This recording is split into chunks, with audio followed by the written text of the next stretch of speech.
Libertarian Party leaders are convinced that 2016 will be a breakout year as voters search for an alternative to some very unpopular candidates. The Libertarian Party convention is just about to get underway this weekend in Orlando, and presumptive Libertarian presidential nominee Gary Johnson said he expects to have a dramatic impact in November.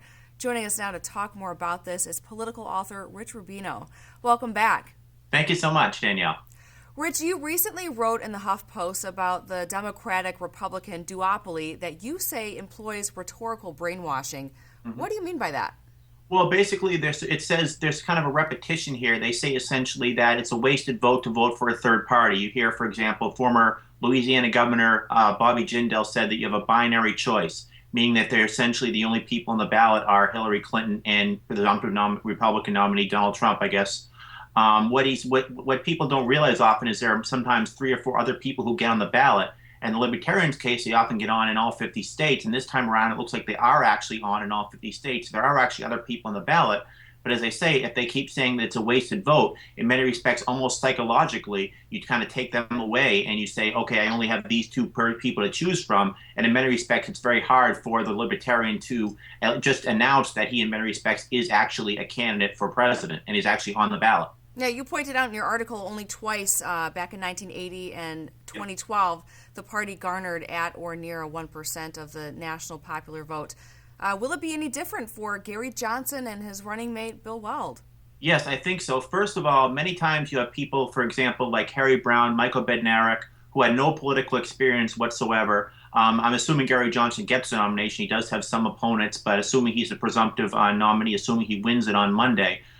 You have a governor of New Mexico and a vice president, his vice presidential candidate, Bill Weld, who was governor of Massachusetts, who was actually reelected in 1994 in a state that was essentially where, the Republican Party, I think, meets in a phone booth somewhere in Cambridge. I mean, it's, there was about 13% Republicans in his state, and he was reelected with 71% of the vote, still an all-time record for a gubernatorial candidate in Massachusetts. In Gary Johnson's case, he was reelected in a state that's 2-1 Democratic. So I think it's a formidable ticket because in many respects, I mean, if this was a Democratic or Republican ticket, people would look at it as a formidable ticket as opposed to saying, Michael Bednarik, Harry Brown, who are these people in many respects? The fact that they have name recognition and political and electoral prowess, I think actually makes it a redoubtable ticket this time around. Okay, so Johnson may have a chance. What do you think about Austin Peterson? Yeah, I think the problem with Austin Peterson, the obvious answer is name recognition. Mary Beth Matlin, the former campaign manager for George H.W. Bush, who's certainly not a Trump supporter, has endorsed him. But he's more of, I think, a libertarian thinker. He's more of a libertarian field worker in many respects, but he's not really a politician. He's never actually won office. He's also a lot more of a purist than Gary Johnson and Bill Weld. And one of the problems with the Libertarian Party in the past is they've wanted somebody who's kind of a rarefied libertarian, who's unadulterated as a libertarian, who doesn't really compromise very much. And, we see this with the Democratic Party in 1972 with George McGovern, the Republican Party in 1964 with Barry Goldwater, for example, that when you nominate somebody who's ideologically unadulterated, you get all the true believers, but you don't get anybody in the center. You don't get anybody who's kind of sort of a moderate libertarian. Gary Johnson and Bill Weld are a little bit more moderate libertarians, and as I say, they actually have electoral experience. So where does John McAfee fall into all that?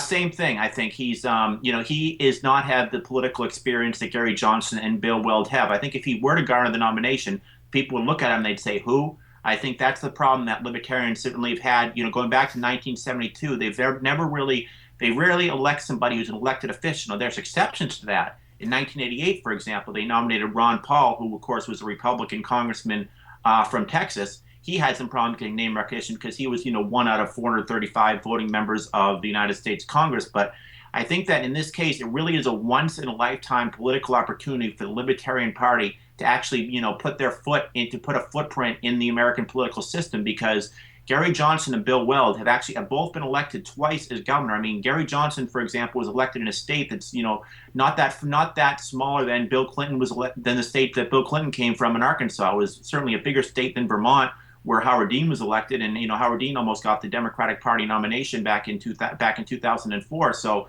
they really, in this case, they're really in this. It's a state of play where it's the only ticket really where you have two people with executive experience on the right now. I'm assuming that we'll see who Hillary Clinton nominates as her vice presidential nominee, but two people who've actually run the executive branch of two states.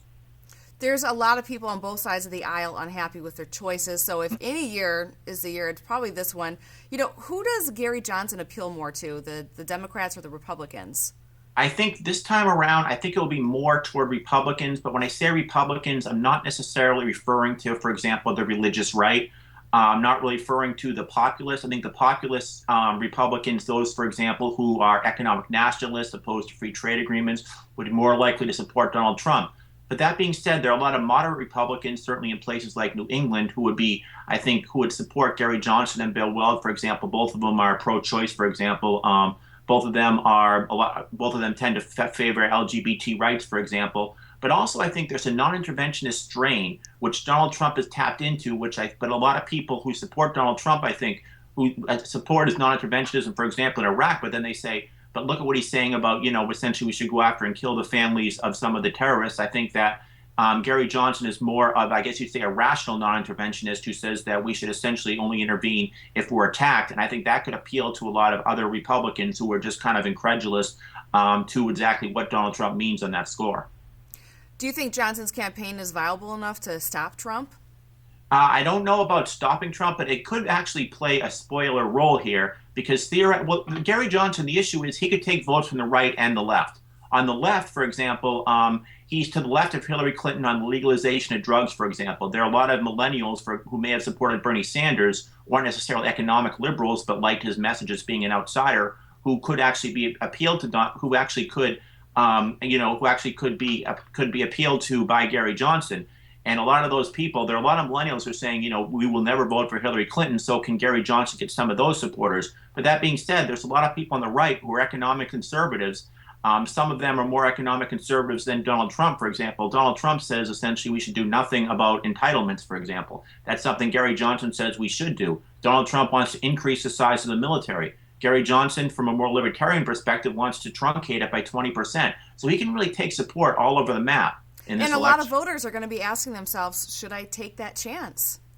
Well, I think, a lot of voters, though, are also saying that there's a lot of people that are saying, I will never vote for Donald Trump. A lot of conservatives this time around. Normally, for example, an election like 2000, when it was Gore versus Bush and it seemed to be close, Harry Brown had a lot of problems getting that message across that that you should vote for some sort of a third party because most Republicans were content with George W. Bush, if not enthusiastic about him. Democrats may not have been, that enthusiastic about Al Gore, but most of them, except for that 2.5% that supported Ralph Nader, were willing to vote for him. In this case, this time around, you have some Democrats who are saying they will never support Hillary Clinton. They believe she's the candidate of the corporations, the candidate of Goldman Sachs. They believe she's too interventionist. They will never reconcile her support for the Iraq War with their opposition to it. On the Republican side, you have a lot of Republicans who do not support Donald Trump's support for a temporary shutdown on Muslims coming into the U.S. They do not like his policy on deportation of illegal immigrants. That's irreconcilable for them. So they would, and then they're certainly not going to vote for Hillary Clinton. So that's where there is kind of an aperture. And, politics always, abhors a vacuum. And that's where this vacuum is right now, I think. Yeah, the Libertarian Party barely registers in the polls, yeah. But a recent Gallup survey revealed almost a third of the American electorate are ideologically libertarians. If this is the case, what should the party do to pick up some more steam and support? This shows a complete failure by the Libertarian Party in the past not to become the third party in America. By the third party, I don't mean getting almost 1% of the vote. I mean getting 15, 20, 21% of the vote. I've seen a poll that 27% identify as libertarians. They're small L libertarians, meaning they're not members of the Libertarian Party. They might not even know there is a Libertarian Party. And for that matter, I think, though, the Libertarians sometimes nominate people who are ideologically intransigent, who are libertarians and, on 100%, they're full spectrum libertarians and they don't compromise whatsoever. I think that in Gary Johnson and Bill Weld's case, they're kind of quasi-libertarians in many respects. While they want to cut government, they don't necessarily want to completely eradicate the social safety net at the federal level. They want to decrease the size of the military budget, but that doesn't necessarily mean that they want to essentially, really enfeeble the military budget. They're both pro-choice, but in Gary Johnson's case, as governor of New Mexico, he signed a law which restricted some forms of late-term abortion. So it's really it's a more moderate form of libertarianism, the kind, for example, that Jesse Ventura rode to victory back in 1998 when he got 36% of the vote, which I think the Libertarian Party really needs to promote. They're on the track to getting more mainstream, certainly. A recent poll showed Johnson registering at 11% nationally. If that ticket registers at 15% in 5 national polls, Johnson would be allowed to participate in the presidential debates. So, absolutely, and he could become essentially a household word. When Ross Perot participated in 1992, there was some feeling that he potentially won those debates. In Gary Johnson's case, you're going to see, presuming if Hillary Clinton is the nominee, or could theoretically if it's Bernie Sanders, Donald Trump and Gary Johnson on the same stage being asked the same questions, and people will not necessarily have to delineate, this guy, he doesn't really have a chance, so I only have between these other two candidates. There's so much disenchantment, even within their own parties. I mean, neither Hillary Clinton or Donald Trump has a 50% favorability rating right now. There is such an aperture for somebody like Gary Johnson. This is really the time and the place for him. And I think that the fact that his vice presidential candidate is not some thinker, some theorist, some professor who espouses libertarian ideas, but somebody who has actually been a governor of the governor of Massachusetts, a state that, gave us Calvin Coolidge, the state who was governor of the state. Certainly Mitt Romney was the governor of the state. He was actually Bill Weld served longer as governor than Calvin Coolidge and Mitt Romney. All these things playing out, certainly giving voters so much to think about and lots of options. Rich Rubino, as always, thanks for joining us tonight. My pleasure. I enjoyed it. Thank you so much, Danielle.